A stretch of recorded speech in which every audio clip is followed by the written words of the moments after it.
다 함께 조용히 묵상하시면서 성령 강림 후 5째 주일 예배 드리도록 하시겠습니다.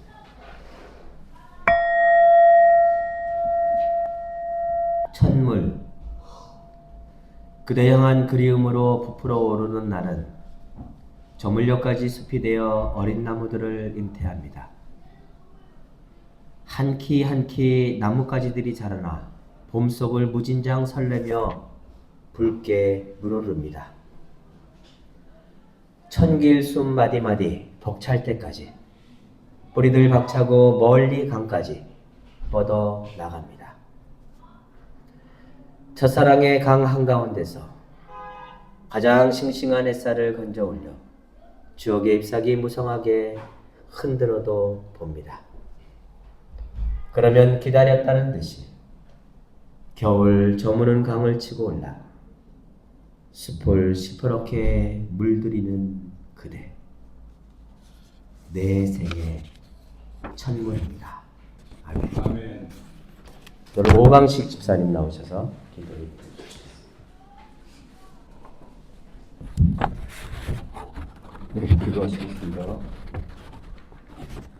사랑과 공의의 하나님, 유난히 무더워지는 여름의 추엽 속에서도 늘 우리의 동행하시고 우리를 생명의 길로 인도해 주시니 감사합니다. 아멘. 1986년 이 땅에 제정신으로 믿는 교회의 씨앗으로 동력교회를 세워주시고 시대의 아픔에 공감하며 예수 그리스도의 사랑을 실천하는 공동체로 자라나게 하심을 감사드립니다. 아멘. 세계 도처에서 들려오는 아픈 소식들에 저희의 마음을 모아 기도합니다.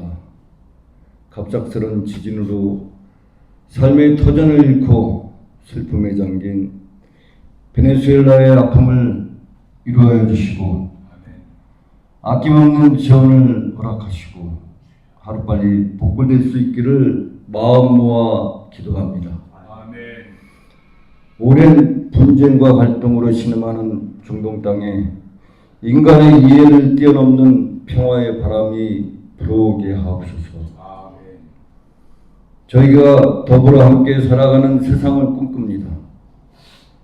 사람이 사람을 향해 긋는 수많은 벽을 허물어 주옵소서. 태어난 지역이나 나이 그리고 성적 지향이나 어떠한 정체성 때문에도 차별받지 않고 존재하는 그대로 존중받는 세상을 만들게 하옵소서. 모든 이가 하나님의 존귀한 자녀임을 고백하는 우리 동력교회가 되게 하옵소서. 또한 육신의 질병과 마음의 깊은 상처를 안고 주님 앞에 엎드린 이들을 기억하시고 주님의 따스한 손길로 품어주시고 온전한 회복의 평안의 은혜를 내려주옵소서. 인공지능이 세상을 바꿔가는 격변의 시대 속에서 저희 기독교인들이 올바른 영성과 분별력을 갖기를 원합니다.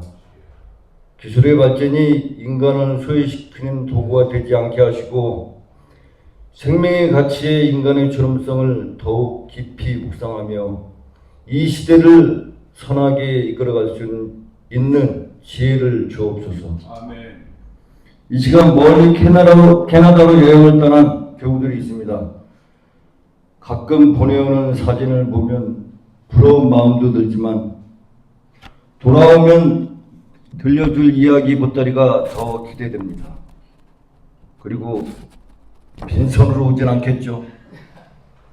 큰 거 바라는 거 절대 아니니 너무 부담 갖지 마시길 바랍니다. 무엇보다 머무는 모든 여정 속에서 안전하게 지켜주시고 건강한 모습으로 무사히 귀국하여 맛있는 점심 같이 먹을 수 있기를 고대합니다. 고단한 인생살이 동행하는 친구 되어주신 예수님의 이름으로 기도드립니다. 아멘. 네, 오늘은 무지개 설교가 있는 날입니다. 집사님 나와주셔서 조직에 설교해 주시는데 우리와 같은 함성으로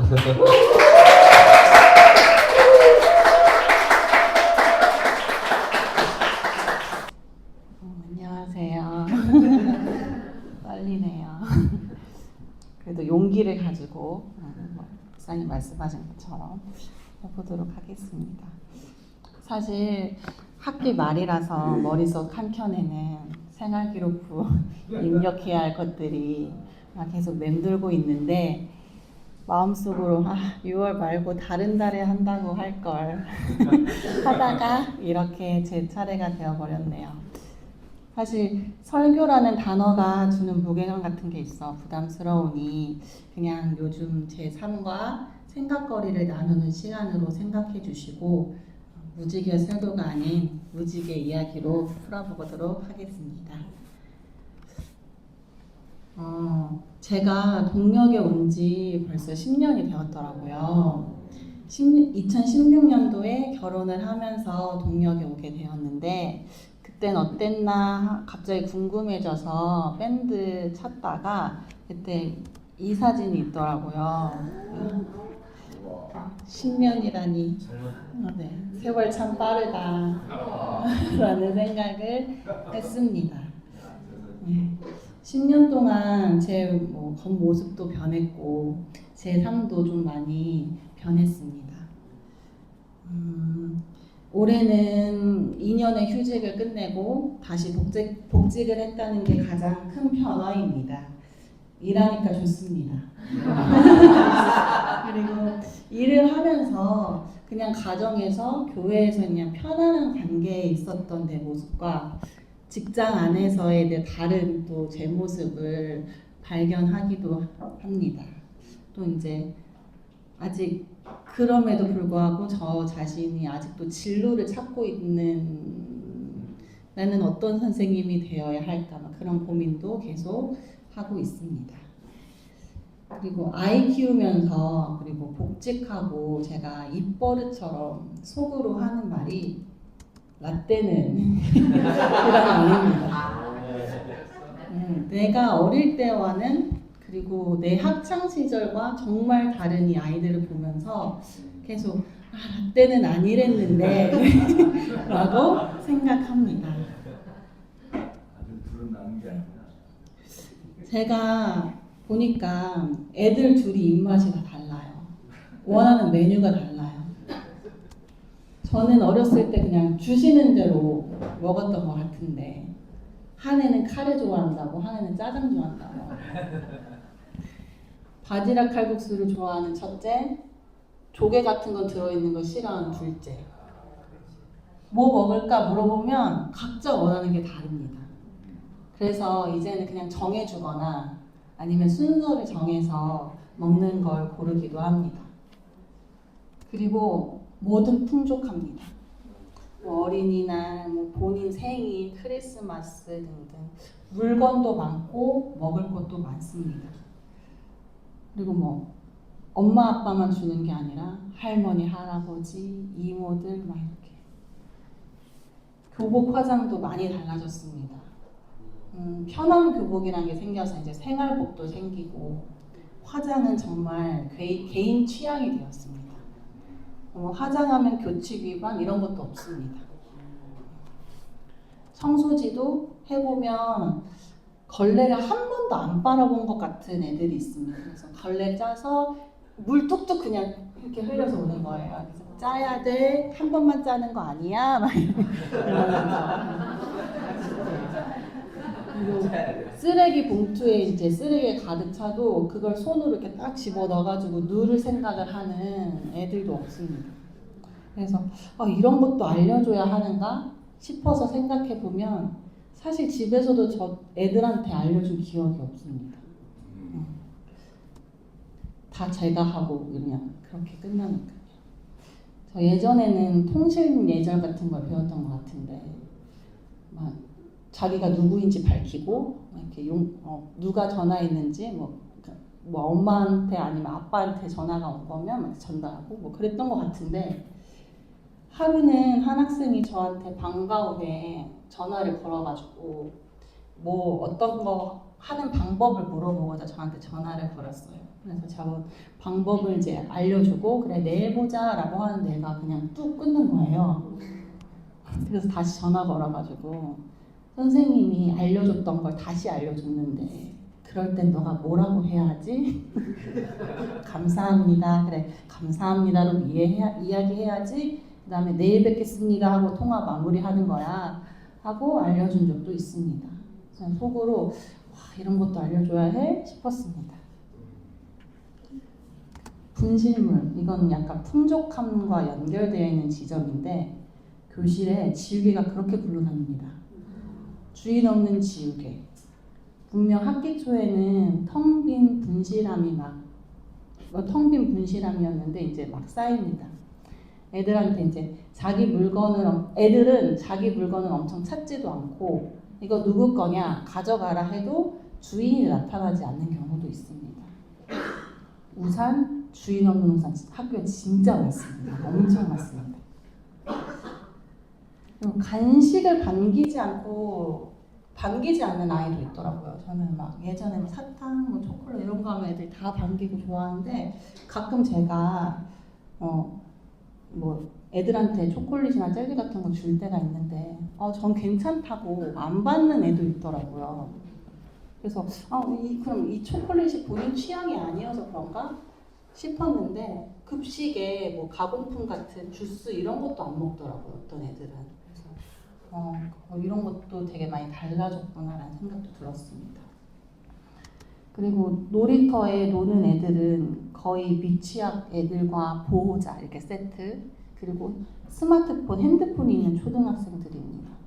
보호자는 애들이 어디 있는지 확인하고 그래야지 안심을 하고. 그런데 저 또 라떼는 또 학교 다녀와서 그냥 놀이터에서 그냥 실컷 놀고 핸드폰 없어도 때 되면 알아서 저녁 때쯤에 집에 갔었는데 그땐 어떻게 그랬나 싶었습니다. 그런 애들 세대를 바라보면서 혀를 끌끌 차는 제 모습을 보면서 그럼 윗세대가 우리 세대를 볼 때 어떨까 하는 생각도 동시에 들었습니다. 사실 집안일은 이전에 비해 엄청 나아졌죠. 세탁기가 빨래해주고 설거지는 식기세척기, 로봇 청소기, 심지어 분유 만들어주는 기계도 있으니 분유를 막 타줘요. 커피 타주듯이. 그래서 그 온도에 맞춰서 분유 양과 막 이렇게. 저 때는 없었는데 생겼더라고요. 그리고 뭐 기술의 발전의 혜택을 누리고 있죠. 어르신들은 뭐 빨래터에서 방망이 두들기면서 빨래하고 소 키우고 애 키우고 다 했다는 말이 절로 나오실 거예요. 예전 소 키우고 그리고 육아휴직 정말 꿈도 못 꾸던 시대였습니다. 애는 알아서 크는 거고. 그래서 저희들 보시면 애를 아주 유난스럽게 키우죠. 그때는 그렇게 못했는데 그래서 뭐 알고리즘에 이런 게 좀 뜨더라고요. 80년대생의 이상한 육아라고 하면서 살짝만 보도록 하겠습니다. 80년대생 부모를 뭔가 좀 이상하지? 그때는 네 감정이 소중해라고 말하면서 정작 본인은 매일 밤 혼자 무너집니다. 애는 뭐가 먹고 싶냐고 물어보면서 정작 자기 밥은 굶고요. 자녀 영어 학원은 발 뻗고 알아보면서 정작 자기 스트레스는 그냥 참으면 되지 하고 넘깁니다. 역사상 가장 많이 배우고 가장 열심히 사는데 왜 가장 불안하고 가장 자책할까요? 이 이상하고 눈물 나는 세대 이야기 지금 시작합니다. 사실 이건 개인의 문제가 아닙니다. 커뮤니티 학계에 올라오는 글들 보면 다 비슷해요. 나만 이런가요? 왜 이렇게 자책이 멈추질 않죠? 번아웃인 것 같은데 쉬면 또 죄책감이 와요. 전부 1980년대생들 이야기입니다. 이 세대, 뭔가 특별히 이상한 걸까요? 아니면 이상할 수밖에 없는 이유가 따로 있는 걸까요? 오늘 뚠뚠 심리학에서 그 이유를 딱 5챕터로 정리해드립니다. 이게 정답이란 얘기는 아닙니다. 내가 이상한 게 아니었구나 하고 한숨 한번 크게 내쉬게 되실 거예요. 자, 먼저 우리 어릴 때를 떠올려 볼까요? 방과 후에 부모님이 오늘 학교에서 어땠어? 기분은 어때? 라고 물어보셨나요? 아마 대부분 이렇게 들으셨을 겁니다. 밥 먹었냐? 그게 사랑 표현의 전부였습니다. 부모님은 바쁘셨고 우리는 해지면 알아서 들어오고 혼자 라면 끓여 먹고 혼자 숙제하고 그게 당연한 일상이었죠. 근데 1980년대생들은 어느 순간 결심했습니다. 나처럼은 안 살겠다. 내 아이는, 내 소중한 사람은 절대 나처럼 키우지 않겠다. 문제는 바로 여기서 시작됩니다. 부모님의 방식은 싫은데 그럼 어떻게 해야 하는지를 배운 적이 단 한 번도 없거든요. 우리는 역사상 처음으로 아무 참고서도 없이 시험장에 던져진 세대입니다. 그런데 말입니다. 이 선한 의지, 이 절절한 마음이 오히려 우리를 더 힘들게 만드는 범인이라면 믿으시겠어요? 진짜 이야기는 지금부터입니다. 신비하게 투사라는 말이 있습니다. 내 안에 있는 감정을 상대방에게 덮어씌우는 거예요. 미혼인 분들은 자기 자신이나 반려동물에게, 기혼인 분들은 자녀에게 이 감정을 쏟아붓습니다. 어릴 때 혼자 밥 먹으며 느꼈던 그 외로움, 아무도 내 마음을 몰라줬던 그 서러움, 이걸 우리는 아직도 생생하게 기억하고 있거든요. 그래서 어떻게 하냐고요? 내가 못 받은 공감, 내가 못 받은 존중을 내 아이에게, 내 소중한 사람에게 쏟아붓습니다. 조금만 힘들어 보여도 내가 뭘 잘못했나 하고 자책하죠. 사실 우리가 돌보고 싶은 건 상대가 아닐 수도 있어요. 내 안에서 아직도 울고 있는 8살짜리 나 자신을 구하려는 거일지도 모릅니다. 그래서 완벽해야만 해요. 실수하면 안 돼요. 내 삶이 완벽해야 그 어린 날의 상처가 지워질 것 같은 느낌. 이게 바로 1980년대생들이 빠진 완벽주의의 늪입니다. 그런데 여기서 더 무서운 이야기가 나옵니다. 우리는 왜 알면 알수록 오히려 더 불안해지는 걸까요? 우리 세대 공부 정말 열심히 하죠. 유튜브 심리학 영상에 책, 거기에 팟캐스트까지. 아이에게 단호해야 한다? 알겠습니다. 단호하게. 아이에게 공감해줘야 한다? 잠깐, 그럼 단호한 건 언제요? 자존감을 세워줘야 한다? 지금 내 자존감부터 박살나는데요. 이 조언들이 머릿속에서 서로 치고받으며 싸우기 시작합니다. 그래서 아이가 넘어지기만 해도 뇌에서 경고등이 켜져요. 방금 내가 한 말이 트라우마를 만드는 건 아닐까? 지식이 나를 자유롭게 해주는 게 아니라 24시간 나를 감시하는 CCTV가 되어버린 겁니다. 이걸 심리학에서는 의사결정마비라고 해요. 너무 많이 알아서 오히려 아무것도 못하는 상태. 우리가 똑똑해질수록 더 불안해지는 이유가 바로 여기에 있습니다. 그럼 이 지식들이 문제일까요? 아니요. 진짜 문제는 따로 있습니다. 우리의 사랑이 오히려 상대를 약하게 만들고 있다면요? 운동 좋아하시는 분들 근육이 언제 생기는지 아시죠? 무거운 걸 들 때 근육이 미세하게 찢어지고 그게 회복되면서 더 단단해집니다. 우리 마음도 완전히 똑같습니다. 친구랑 싸워서 속상해하고 발표를 망쳐서 창피해하고 원하는 걸 못 얻어서 울어보는 것. 이 적당한 불편함이 바로 마음의 근육 운동입니다. 근데 우리는 어떻게 하나요? 상대가 불편해 보이면 당장 달려가서 돌부리를 다 치워버립니다. 내가 다 해줄게. 힘들면 안 돼. 상처받으면 안 돼. 그러면 어떻게 될까요? 스스로 일어나는 법을 배울 기회가 사라집니다. 작은 바람에도 쓰러지는 정서적으로 약한 사람이 되고 마는 거예요. 그래서 이제 드라마 참교육 같은 게 나오는 거죠. 우리의 사랑이 세상에서 가장 친절한 마음이 역설적으로 상대를 가장 약하게 만들고 있었던 겁니다. 자, 그럼 우리는 어떻게 해야 할까요? 오늘 당장 쓸 수 있는 3가지 마지막 챕터에서 알려드립니다. 오늘 이게 뭐 정답이어서 뭐 이런 걸 튼다기보다 이렇게 보면 막 80년대생 육아, 뭐 80년대 부모들이 자식 망치는 실수, 막 이런 알고리즘들이 많길래 좀 가져와 봤습니다. 그래서 이런 걸 보면서 이제 또 이런 부작용 같은 것들이 막 이렇게 드라마 뭐 참교육에서도 나오고 여러 가지들이 터져 나오고 있구나라는 생각을 들고 있습니다. 이건 제가 복직할 즈음에 읽은 책입니다. 제목이 뭐냐면 왜 엄하게 가르치지 않는가.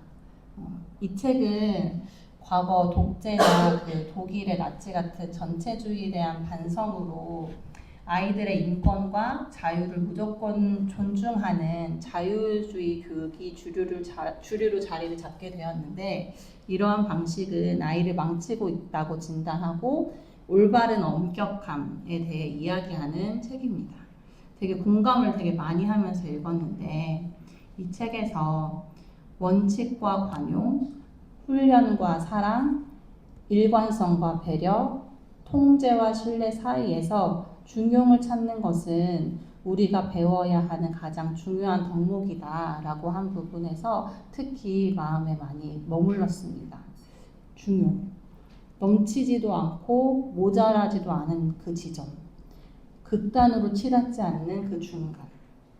사실 제가 교육학 배웠을 때 교육 철학에서도 뭐 존주의의 진보주의가 나오고, 그 나중에는 애들이 너무 공부를 안 한다고 해서 뭐 인류의 문화를 전수해야 된다는 기초 학문을 강조하고 본질적인 지식을 엄격하게 가르쳐야 한다는 본질주의가 또 나오기도 하고, 고전 읽기를 강조하는 항존주의도 나오고, 하나의 절대적인 진리나 정답은 없다라고 거부하는 포스트 모더니즘 등등 그런 흐름들이 보입니다.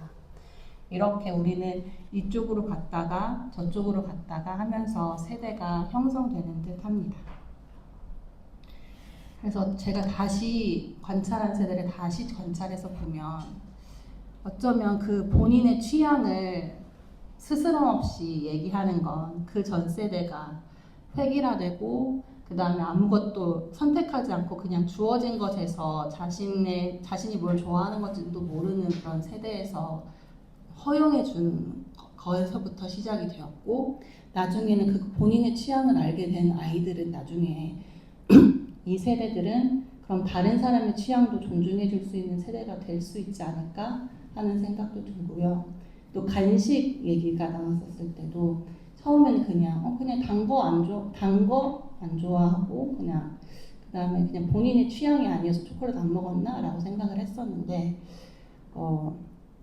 좀 이제 가공품도 많아지고 이런 가공품이 건강에 위협을 주는 그러한 것들도 많이 친구들이 알다 보니까 본인의 의지로 본인이 절제하고 그렇게 선택하는 건 아닐까, 먹거리의 위험을 애들은 또 느끼고 있는 건 아닐까라는 것도 이제 생각이 들었고, 그러면서 좀 나를 보는 이전 세대와 내가 또 연결이 되고, 내가 관찰한 그 다음 세대가 좀 연결 짓게 되는 순간들이 좀 있었어요.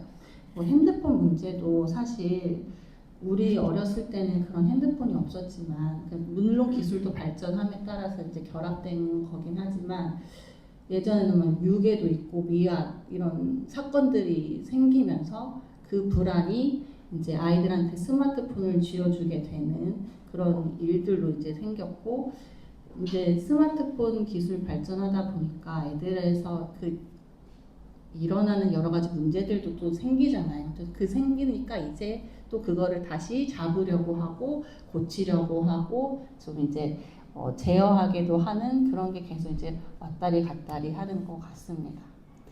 그래서 그냥 그런 생각들을 요새 제일 많이 하고 있고요. 나도 이전 세대의 영향을 받았고 그 받은 걸 또 내가 이 다음 세대에도 이렇게 영향을 주고 있구나라는 생각도 하면서, 사실 그 어떤 게 옳다 그르다 정답은 없지만 이렇게도 한번 치우쳐도 가고, 그다음에 또 이렇게도 치워져도 가면서 그 안에서 좀 본인들의 정답을 찾고 방향을 찾고 길을 찾고 있는 건 아닐까 하는 생각을 요새 많이 하고 있습니다.